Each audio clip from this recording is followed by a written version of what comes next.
बहिणीच्या प्रेम वाढत आहे याचा आम्हाला खूप आनंद आहे। सर्व बहिणींना हेच विनंती करते की जे पवित्र भावनेनी आम्ही हा सोहळा दरवर्षी करते तोच पवित्र भावनेनी आपण पण हा बहीण भावाचे नात्याला घट करावी। आम्हाला फक्त तुमचा हे आशीर्वाद आणि प्रेम पाहिजे आणि येणाऱ्या काळात पण आम्हाला हे आशीर्वाद लाभो हेच अपेक्षा करते आणि हेच कामना करते। सर्वांच्या मनापासून खूप खूप धन्यवाद आणि खूप खूप आभार।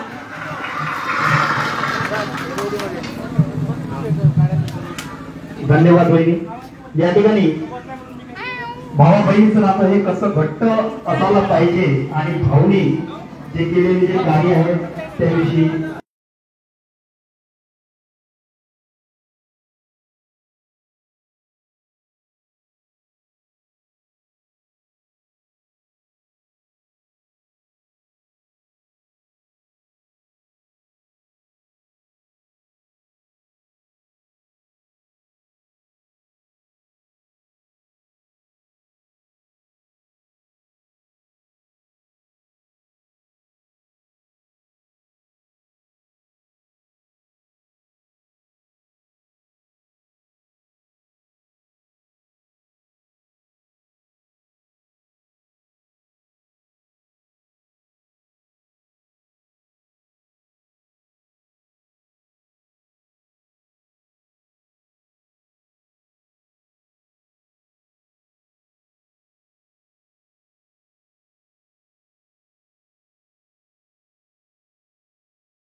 संवाद साधण्याकरिता मी त्यांना आमंत्रित करतो।